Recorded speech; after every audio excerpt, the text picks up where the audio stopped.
Welcome back, everybody, to another episode of Developing the Leader Within podcast. I'm Enrique Acosta Gonzalez, your host. And today I have with me a very, very special person. Not only did he serve at the highest position of the enlisted force in the Navy, but he is one that I refer to as my MCPON because when I came in, he was the sitting MCPON at the time. MCPON Duane Bushey, thank you for being with us. And thank you for Well, sharing your time. Enrico, with that introduction, you're going to have to widen it out a little bit. I think you just swelled my head up. Well, all of you who sit in that seat are such a treasure to us. And, I remember just a couple of weeks ago or last week, you were all down for the commissioning of MCPON Blacks, the ship. And I saw you, pass on that object of treasure to the pinnacle. Yes, the pinnacle to a shipmate there serving on that ship. And I was just so proud to see all of you sitting there representing the office of the MCPON after serving, and just so grateful to even be able to see and speak to you. So once again, thank you for being with us. And folks, we're going to be talking about leadership and legacy, which is so important to people in general, leaving a legacy. But at the leadership standpoint, it's even more important because you impact folks. So MCPON Bushey, if you will take a couple of minutes and just talk about your service and what you're doing now. All right. Well, as you know, I was born, I'm a damn Yankee. I was born in Lebanon, New Hampshire, raised on a farm there to two wonderful parents. And I tell people today that I grew up at a Norman Rockwell farm. We had our own pond for ice skating and skiing and just had a wonderful childhood. When I turned 18, I was off to University of Maryland. Somewhere along the line, I thought I wanted to be an accountant. And at the last minute, I went down to harass the recruiters, and I ended up in the Navy. I was only going to do my 4 years, then go back and go get my college degree and move on. Well, 4 years turned into 6, and then got my arm twisted. I could either go back, do my third tour, Vietnam tour, or I could go to Whidbey Island, go to Bombardier Navigator School. So I stayed for a few more years. Put my paper, I was going to get out at 10. Put my papers in at 19 and a half. So that's it. Half my career already been as a Master Chief. I've done 2 tours as Command Master Chief. There's nothing left to do. I'm going to go home and start a business. And the Commodore called me and said, I want you to be the Wing Master Chief. And then I talked to my wife and I said, well, that's shore duty. I haven't had any shore duty for a long, long time. So maybe I'd just go do that. And she said, yeah, okay, fine. Well, it turned out we had 10 squadrons stationed all over the world, and I was gone more on shore duty than I ever was on sea duty. At the end of that tour, I put my papers in again to retire, and I got a call from the Force Master Chief, said, we want you to go to Theodore Roosevelt for an interview to be the Command Master Chief. I said, no, I'm not interested. I'm going to retire. I want to teach school. I'm going to ODU. I already got my class schedule. He said, well, this is an order. And I said, you can't order me to do that. And I hung up. I got a call from Admiral. He said, Master Chief Bushey, you're going to Theodore Roosevelt for an interview. Yes, sir. Captain Parcells was the CO. I called him back the next day and said, Captain, it's going to be a great ship, great crew. You're a great CO. You got a great XO. But no, thank you. I've been running hard, put up wet, and I'm going to go ODU. It'd take me a year to finish my degree, and I'm going to go teach high school. 2 days later, my detailer called me and said, Duane, what's going on? He said, I've been told to cut orders on you to be the Command Master for the Theodore Roosevelt, and I got your retirement paper. What's it going to be? So I called Captain Parcells back, and I said, Captain, I can turn this down. He said, no, but I'm calling your bluff. He said, I think you want to do it. And I went home and sat down with Sue and I said, babes, I promised you I was going to retire. I've been gone an awful lot. She said, do you want to do it? And I said, I'm like a semen deuce with a knot in the middle of my stomach. yes, it scares me. I want to do it. And she said, we love you. Go to it. We'll be here when you come back. And I said, it's going to be a long 3 years. I said, I'm going to stand on the flight deck and see my house, but not come home. I'm going to make that the best crew in the whole United States Navy. She said, go. Well, as you know, I finished 3 years there, and I got a call from Captain Parcells. He said, he's now Admiral Parcells. He said, did you put in to be Master Chief of Navy? And I said, no, I'm getting ready to take this ship on a cruise to the Med. I put this chief's mess together, and I'm not leaving my crew. Next thing I know, the admin officer keeps stopping me and asking me to, when did you do this? I said, Commander, what are you doing? He said, I'm putting in a package for you to be the Master Chief of the Navy. He said, I wish you'd cooperate. It was Commander Wright. So I said, okay. I gave him my scrapbook and said, here's my history. Well, I ended up being one of the final 10. So then I ended up being one of the final 4. And I thought, there's no way they're going to select me. So orders came in for me to leave the Theodore Roosevelt. We were down off Puerto Rico, and Captain said, okay, you got to go to Washington, D.C. for interviews. I said, Captain, I don't leave my ship when it's at sea. I'm not that kind of command master chief. When the ship that goes to sea, I'm on it. I don't leave early. I don't go off for any business meeting. I'm staying. He called the master of arms and said, handcuff him, put him on that cod. I got on the cod, went to Washington, D.C., and during the interview, Admiral Trost was the chief of naval operation, and he looked at me, and I sat down. He said, Master Chief Bushey, tell me why you want to be the Master Chief of the Navy. And I thought for a few minutes, and I looked at him and I said, Admiral, I don't want to be the Master Chief of the Navy. My dad told me never tell a lie. He said, he looked at me and he got back and he said, can you explain that? I said, yes, sir. I got the best ship in the United States Navy. I got the best crew in the United States Navy. And we're getting ready to leave on a med cruise. I'm not afraid of the job. You keep Bill Plackett here another 9 months, let me make my cruise and I'll come back and do the job. But no, sir, I don't have time for this right now.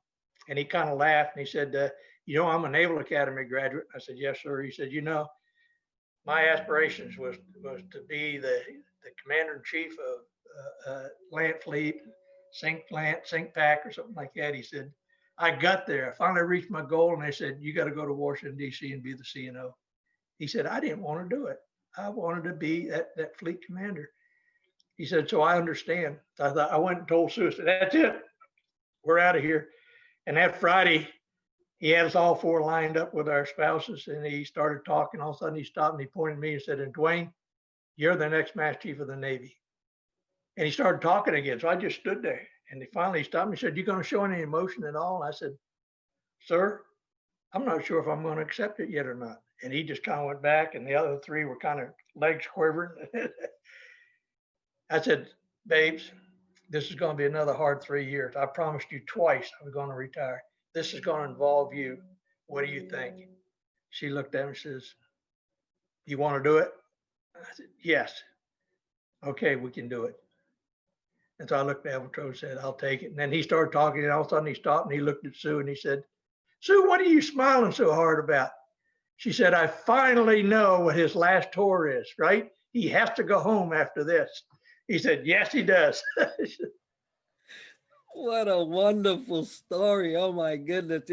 You think but you just don't know. And that, all throughout as you going through that story is, adventure. But all I'm thinking is, wow, what a family support. Wow, what a family support. I mean, it almost makes me tear up, and I probably will, but because it just hits you to the heart. Legacy is built off of family support. I mean, that's where we get to call you MCPON because your family supported you. And reword that. You get to call me MCPON because of Sue. Well, that's true. And I often, when Admiral Trost and I we'd meet each morning, and a lot of night I'd just look at him right straight in the eye and said, Admiral, tell me the truth. You didn't select me, you selected Sue. And he'd just smile. As you know, he passed away last month. And I had lunch with him last time about a year ago, and I asked him the same question. He never would say, he'd just smile. A true commander. Well, I believe that if you want to tie it to legacy, that he selected a family. And at that time, the Navy was really trying to turn around from a Navy Family Service Center to Fleet and Family Support, and getting the families more involved. The Ombudsman program, I've been part of writing the manual for that, for the Fleet Master Chief. And we were very family oriented. We'd been the uh, Military Citizen of the Year in Norfolk. We were the Reagan Point of Light Family of the Year. Our whole family was involved with community and with church. And I think he was looking for that. Today, you probably couldn't use the spouse to help select who's going to be there. But I believe, he never said this, but I believe Admiral Trost picked us as a team, and it worked out very well. Sue had tremendous amount of respect for Washington, D.C. I tell everybody, I laugh and say, you know, Sue and I would go on a trip, come back, and I turn in my trip report, and Admiral Boarder would take it and say, oh, that's neat. Let me read Sue's. She knew how to talk to the ombudsman and the spouses and pick out what's just a complaint to what's a real need, and come back and get those things done. Yeah, I believe that, you know, and family's so important in service. And as we dovetail into the legacy piece, I'll just quickly recap our encounter. You know, it was a chief season in Gulfport. I needed someone that was gonna come and wow the group, you know, and we were already kind of working together with the CPO Scholarship Fund, which we'll talk about here in a little bit as well. And you came down to Gulfport, and we were able to share some time, and you did just what we thought you would do, which is wow us with your words, and the moment was special. And then we kept on and continued to work together with the CPO Scholarship Fund, which was such a delight for me, and it's still near and dear to me. It's one of those things that I also call legacy, right? Because it gives to others. And so, as far as the word legacy is concerned, what does that mean to you, and how did that mold you in any way? Enrico, I got to be honest with you. I had trouble with that. You know, when I saw those questions, you talked about legacy, and I said, you know, maybe I don't understand the definition of legacy. So I looked it up, you know, and it's, you know, it's something left behind, usually money or property, and it's in your will. That's the basic Webster definition of legacy. But then it goes a little further than that. It's things you leave behind that people remember. And it just amazes me today as I go around, I'll run into some command master chief that's retired and said, you know, I was an E1 or E2 when I met you, and this is what you said. I don't remember saying some of those things, but it's just amazing of how much of an impact you have when you get into a senior position like that. And I think I recognized that when I was there, that you had to be careful because you're living in a glass house. So everything you say is taken for gospel. So you don't want to exaggerate things. You want to just be honest. I would hopefully think that part of my legacy was I told the truth, even when it hurt, even when you were unpopular in saying what you were saying, that you needed to speak the truth.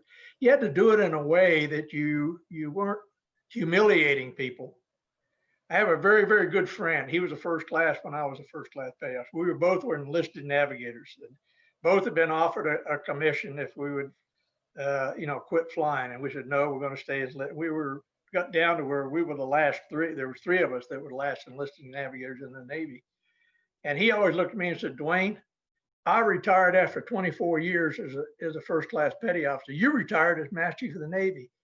But we were exactly the same. Said you were a rebel. You always fought the system. When you saw something wrong, you spoke up and fought for it. He said, how did you advance? And I stayed at first class. I said, it's because I knew when to back off. When you got somebody in the corner and you got them, you can look in their face and you can say, they understand what I'm saying. They just can't accept it right now. You back off and let it sink in. I said that was the difference between the two of us. I think as Master Chief of the Navy, the first time I met Admiral Trost wanted me to meet with all the 4-stars when they came down. They have a meeting and they lock this thing and they have a session where nobody, no aides are around or anything like that. And he said, I want you there, MCPON. And I felt like I was out of my place a little bit. You know, and every time I spoke, I'd get all these admirals look at me and throw their hands up. And then the next day they came in and said, you know, I thought about what the MCPON said and he's right on, we're off. You know, because I saw things different because of the background I came from. And if you're a rebel, it can't be accepted. But if you just put it out there, back off a little bit and then come back again. Sometimes you got to go back 3 or 4 times, but it works, I think. At least it worked for me. Almost got relieved a couple times. Jim hurt and IU really hurt not too long ago. And we were having dinner one night and he said, Duane, you wouldn't last 2 weeks in today's Navy as MCPON. You know, he made me a little mad. He upset me a little bit. Yeah, I felt, well, I'm going to show you what I can do. And then I thought about it and I started laughing. I said, you know, Jim, you're right. Because I had a true leader for CNO. He, at one point, and I think I've shared this story with you, where there was a Stars and Stripes article that wasn't exactly what I said. It was taken out of context, but there were some congressmen that wanted me fired. And I went in the next morning and met with Admiral Trost, and he said, you know, I'm getting a lot of phone calls about you from over on the Hill. The comment I'd made was, I was asked about the Berlin Wall and the Berlin Wall coming down, and nothing but a chiefs meeting, just chiefs in there, closed meeting. And a senior chief said, MCPON, what do you think about the Berlin Wall coming down and our relationship with our enemy, the Soviet Union? And I said, you know, I get briefed on all that and I understand what's going on, but my job is health, welfare, morale, and training of enlisted people and junior officers. And so it's not the warfighting side. I said, my enemy is congressmen and senators on the other side of the Potomac River. Well, Stars and Stripes article came out and said, Master Chief of the Navy said the Navy's enemy is congressmen and senators on the other side of the Potomac River. So they were a little upset, and it wasn't what I had actually said. So I looked at Admiral Trost and I said, well, Admiral, I apologize if I embarrassed you, and I apologize if I embarrassed the United States Navy. But did I tell a lie? And he looked at me, he went back, he started laughing. He said, that's why I hired you. Keep it up. I got your back. That's the difference of then and now. You know, Theodore Roosevelt's being the command master of Theodore Roosevelt, going up there and working with the Theodore Roosevelt organization a lot. I studied a lot about Theodore Roosevelt as president. And he said, show me a man that hasn't made a mistake, and I'll show you a man that hasn't done anything. And that's where the Navy was back then. You could make a mistake and you could recover from it, or people understood. Look back at Nimitz. You know, he ran a ship aground. And then when he goes in front of the admiral, he told him the truth. He told him what happened, what he did to get ship off. And the admiral looked at him and said, well, Lieutenant, did you learn anything? Yes, sir. Okay, let's get on to the next subject. Today, we went through an era. We had a couple of CNOs that just said, you're fired. And we lost some very good people. This is just Duane Bushey's opinion, but I think we try to go to a zero defect Navy or zero defect organization. And you just can't do that. You have to be able to trust people. And when they make a mistake, and I'm not saying stealing, fraternization, things like that, you just can't tolerate. But there's some things people are going to make a mistake. And then you just go on from there. Yeah, legacy is definitely built on grace. You know, because we are human and we will, you know, err sometimes. And, you know, it's just the proof of time, right? The time will prove the real legacy, right? And so, yeah, I agree. Um, you mentioned the definition of legacy, and when you was talking about something that you leave, usually in monetary and things in a will. But your life has been a will to us. It really has been. It's been written every day. And you may have not recognized that, but I'm telling you, from my standpoint, that's how it is. All the things that you have done, decisions that you were part of, for the betterment of the Navy, became our will, and so we thank you for that.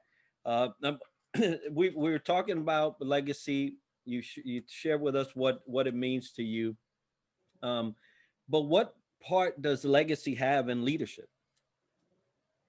Well, I think you have to look back at what was willed to you. And I look back at my career, and it starts first with my first chief. He was very young. He was a red striper, two stripes. He had less than 12 years in the Navy. I was a young third class petty officer that had just gotten married. And he and his wife took Sue and I under his wing and taught us a lot. Uh, and I think that helped me in leadership. He showed me what it was like to be a leader. I'd move on up to when I was a first class petty officer, Whidbey Island, and a navigator in A3s. The first person I think of is Master Chief Al.B. White. When I first started working for him, he was a senior chief. He went on, made Master Chief. There's a couple times. I'd never heard that man cuss. I never heard him yell at anybody. I never saw him get real upset. I mean, what an example he was of how to be a leader. I could never do that. I'm half French and half Irish. I don't know whether make love or fight, but he was just a calm family guy. And he really loved his family. He loved to fish. We did a lot of fishing together. I look at Chief Pope that was there. He was a senior chief. Ended up dying in an A3 plane crash, but he made a major impact on me. I read a lot. After I had finally settled down and said I'm going to stay in the Navy, I started reading books of leadership. I read about Admiral Nimitz and his style of leadership, and chief petty officers that books have been written about. World War II pilot. People don't realize they had pilots that were enlisted years ago, and Pappy Boynton, which was just a great, great person. And I tried to style myself to him. Nothing's impossible. My dad used to tell me that. He'd be doing something, he'd be tearing an engine apart or something. And I'd say, Dad, how'd you learn how to do that? And he'd say, I'm learning now. See that book? I'm reading the book and I'm doing it. So I thought reading books was important. I got one that was very instrumental in my career. Let's see if I got it over here somewhere. It's called The Leadership Skills of Attila the Hun. And when I was MCPON, Master Chief Brody, who was the Force Master Chief for the reserves, came running to my office one day. He said, MCPON, I just read a book that describes you to the T. I said, what's that? He said, Leadership Skills of the Attila the Hun. I went, what? I'm that bad? He said, no, you got to read the book. It's written tongue in cheek, but it describes what a chief petty officer ought to be all the way through that book. And so that's legacy, in that things are passed down in writing. My first year at MCPON, it called the JOs in, and I said, ships, squadrons, major commands at the end of every year have to write a little bit to put into the Naval Archives for the history of that position. And they said, okay. And a couple days later, come back and said, we've never done that before. I said, what? There's no history of the MCPON office? I said, no. I said, well, go back there in the files and start digging things out and let's write the history of They come back and said, all the files are empty. And there was a room with about 10 files. And every MCPON, when they left, their EA took all the stuff with them. So there was no history of the office. I said, well, that's bad. So we hired Charlotte Chris. She was the first class petty officer then. She retired as a JO Master Chief. We brought her back on active duty. She was a reserve and said, Charlotte, your job is to write the history of this office. And at that point, all 7 of us were still alive. I was the 7th MCPON. And I said, your job is to go interview every one of them, spend a couple of days with them, tape it, and come back and put it down where we got the history. Well, that turned out to be the book Winds of Change.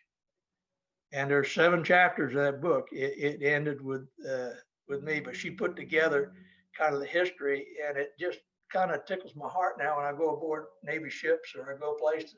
I look up on the bookshelf and there's the book Winds of Change. So it's been parts of it. A lot of people during the CPO initiation time, they're using that book.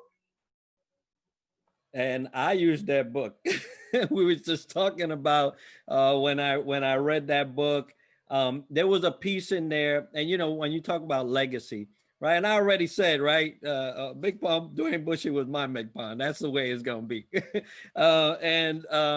I read that part about the initiation of that part and your book being lost, and I remember feeling a tug in my heart, right, because that charge book to us CPOs, we put that up. I mean, we got it on a lock and key, and we read it and we remember, and we go back to those special people that gave us those sage counsels.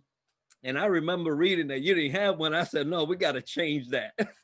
and I don't know if you have it around there, but I had this charge book created for you with your flight jacket on it, or with the cover on it, the flight suit. But it's in my office downstairs. I reached around to grab it. I've got it. Yeah. So, because I thought, man, he went through all that and then didn't come out with a good one. So I hope that's always a treasure for you. And because we really meant that. The fleet got together to get that together for you. And I hope that's always going to be a joy for you. In terms of legacy, now I'm in leadership, right? I love the fact that you say, well, what was will to you? Because as a leader, you're creating the will for the next leader. And so that's a piece of leadership that people don't get to understand too often. Your every day, it's a written will for the next leader coming around. And you need to be so conscious of that so that you can create a good and standing will.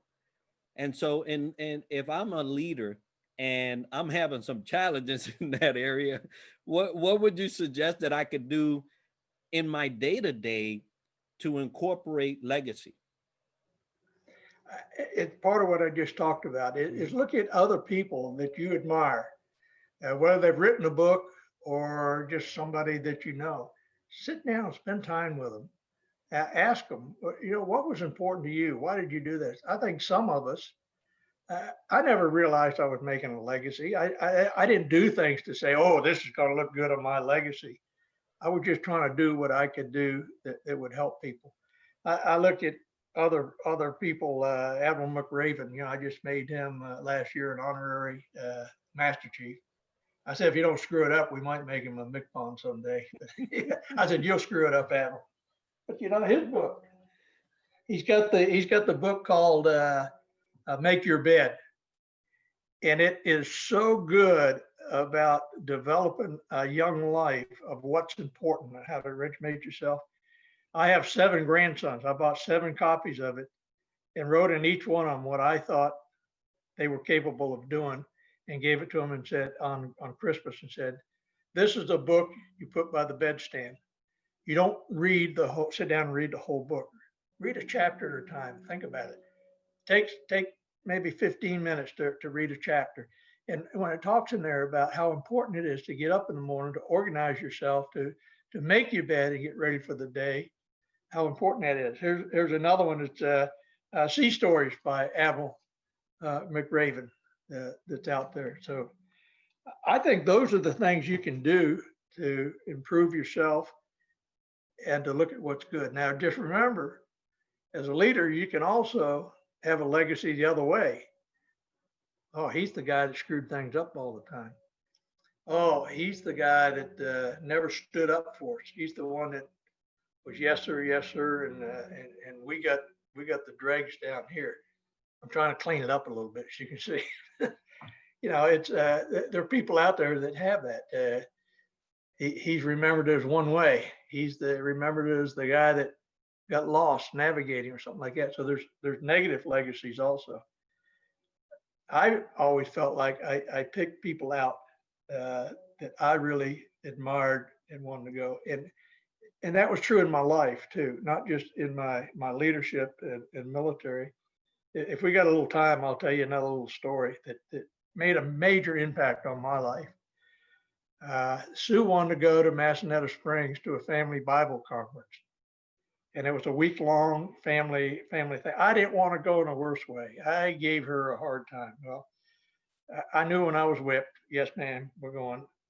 And I was running 10, 12 miles every day for lunch. And it's a family style dinner, so I didn't sit down for lunch. When they sat down for lunch, I went running. And I was running one day and I came through an apple orchard and I stopped and picked an apple and I started eating. And all of a sudden this guy come out of nowhere and he says, "Hey, you mind if I get an apple?" And I said, "I just stole this one. You help yourself." And I said, he picked an apple and we talked a little bit. And he said, "Well, you mind if I run with you?" And I said, "Well, yeah, when I get to the bottom of the hill, there's a pond there. And I take my shoes off and I swim across the pond and then walk back around and get my shoes. And then that finishes up my 10 miles and I got to swim in too." He said, "Okay." So we took off running and we're talking a little bit and we got in the pond and swam across and we're sitting on the dock resting a little bit. And he said, "Well, tell me about yourself." I said, "Well, I'm a first class petty officer in the Navy. And, I really didn't want to come here. I don't fit here. Everybody here's got doctor's degrees and they've written books." And I said, "I just really feel uncomfortable being here." And he put his hand on my shoulder and he said, "Young man, everybody puts their pants on one leg at a time or they fall on their butt." He said, "You shouldn't ever feel shy about that." He said, we're all got our specialty things, but we're all equal in some ways." And we talked for quite a while. It turned out he was the guest speaker. He was flown in from Scotland. He had 2 doctor's degrees. He had published several books. And so later on in my life, and I always remember that, I'd be respectful. Now, people would say to me, "Duane, it's MCPON. You got to have lunch with the President of the United States?" I said, "Yeah." And they said, "Well, didn't that scare you? Weren't you odd?" I said, "No." Puts his pants on one leg at a time, and felt comfortable with it. Not arrogant about it, still very respectful, but just understand we're human beings. And I felt comfortable being around the admirals, and I felt very comfortable being around a Seaman Deuce. It was just something that changed my life. Yeah, I love that because I'm similar in that regard. You just treat people like people, honor them, respect them and show them love and you'll be fine. No matter how high they have gotten, they are still human, right? So that's great. Now you talked about a little bit about the negative legacy, and I want to bring that up just a little bit because it is the other side of the coin, right? When legacy is set, it's set whether you're ready or not. Every day you live, you're writing another page in that will, that testament. And if you're writing bad pages, you still have time. And if you're alive, you still got time. If you're dead, that's it. But if you're alive, you still got an opportunity to write a different story, to write a different legacy. And I encourage those that may be feeling like, oh, I don't have it all in the bag. Keep trying, keep pressing on. There's more pages as long as the Lord gives you some. There's more pages, and you can rewrite that story. So don't feel discouraged. Sun to come up. So thank you for that, MCPON. I love these stories. I would love to get a little into the CPO scholarship because, like I said earlier, near and dear to my heart. We started back in 2006, actually, when we started with the working together in that. And I would like for you to take a little time and talk about that because it is a blessing to the chief community. Well, yeah, if I got at least 5 minutes, I'll give you a little history of how that got started.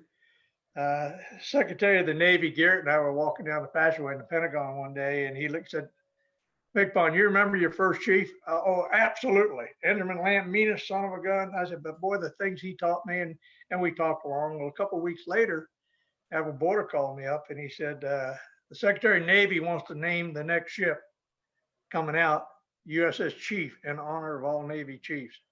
I said, "That's great." And he said, "And he wants your wife to be the sponsor." So that was my last year as MCPON. And then we christened it. I was still MCPON. And then the commissioning was after I'd retired. And then doing that, people don't realize that the fun part of a commissioning isn't paid for by taxpayer dollars. It's fundraising. And Navy League is the one that usually does that. Well, they had started, they set up a group, and the president of Navy League called me and he said, "Duane, you need to get involved." He said, "We got to raise a lot of money and we're not being very successful." And I said, "I can't do that. It's a conflict of interest. My wife is the sponsor." He called me a couple weeks later and said, "It's going to be embarrassing if you don't get involved." So I did, and I went to the first meeting, and they said, "Well, we need to go to Lockheed and ask for $5,000. We need to go to Newport News Shipyard and ask for five." I said, "Wait a minute. What's the name of the ship?" "Well, it's Chief." I said, "Let's list all chiefs in the United States Navy for $1, just $1. And let's ask all chiefs mess for $100. And if they do $100, we'll send them a plaque made from the ribs of the MCM-14, which is made out of wood." I was told that would fail. I said, "I don't think you understand the power of the Chiefs Mess networking." This is before Facebook, Twitter, cell phones, or any of that stuff. We put the word out. 2 weeks later, we had to put the word out, "Don't send any more money. We got more money we can spend." And we did a great thing for the crew. We had a great commissioning. We got all done. We had $10,500 left over, and we were sitting around, and I said, "Okay, what do you guys want to do with this? Shall we give it to Navy League?" And a senior chief stood up and he said, "Duane, start a scholarship fund." I said, "How in the world do I do that?" And he said, "How in the world do you get to be Master Chief in the Navy?" Figure it out. Well, he made me mad. So Bob Walker, the third Master Chief of the Navy, who was the president of that group, and myself put this together. And it's grown from that $10,500, and we gave out two $500 scholarships and just started growing the fund to where we are today. We've given out 1.4 million. What I like to see happen now is, and it's starting to spread out there, is for everybody to make out allotment, active duty, reserve, and retired, to the CPO scholarship fund for $14. MCM 14, $14. I discovered that because I hadn't looked at my leave and earning statements for years, about 15, 20 years. And I looked the other day and I said, "I'm giving $20 to Navy Relief." I didn't know that, but I started that allotment way back when I was active duty. I retired. I didn't turn it off, and it's still there going to Navy Relief. And I think this scholarship fund would be the same way. Before I die, my goal has been we have enough money in escrow that the interest from it would support the overhead, because we've gotten so big now, we have to have an office and things like that. So I'm willing to come to anybody, talk to them. Scott Kelly is our new president. He just relieved Joe. He's willing to come out and talk to people, and we send a flyer out. If you go on website cposf.org, you can pull up the flyer and the forms for filling it out, and you can also see what we actually do. It's a great program. Yeah, I know it well. And for all those Chiefs mess out there that are listening, every year, our annual CPO's, golf outing was made specifically to support the CPO Scholarship Fund. So just an idea for you guys. It was successful, and we loved it. Yeah, and Enrico, we've missed that. I've never figured it out, but there's a lot of young men and women that have gotten help going to college because of you and what you did out there in Hawaii. It was just great. No, I appreciate it. It was my pleasure and always my honor. MCPON, thank you so much for sharing your morning with us, sharing your insight on legacy with us. And if someone wanted to get a hold of you, what would be the best way? It's, I think everybody in the Navy's got my email address, but in case they don't, it's D Bushey, Bushey at Verizon.net. And my cell phone is 757-646-9869. So yeah, I love hearing from people. This time of the year, I get a lot of message and phone calls because the reserve CPO list is out. And then when the regular list comes out, I get a lot of phone calls, and it's usually, this still kind of awes me. People will call and say, MCPON. I said, yeah, this is Duane Bushey. I can't believe it. I'm talking to you. You answered the phone. I'm just a person. I put my pants on one leg at a time. Yeah. Or you go through a gate and they'll see my ID card and it says MCPON E10. And they'll come to attention and salute. And say, I never met one of you before. You know, I said, settle down, settle down. Put my pants on one leg at a time. I'm just human. I'm a farm boy from New Hampshire. Yeah, and that's why we love you so much, MCPON. And for everybody that's been listening to this conversation, this is the final episode of my advisors, right? I got 5 that I love dearly and appreciate because not only have they set out a legacy that I can follow, but they're still doing great things for leaders, still doing great things in our community. And so I really appreciate this time that I've been able to spend with you talking. For everyone that's been with us for the last whatever amount of time that we did gather our info, we want to wish you all well. And as we always like to close our show, success to you.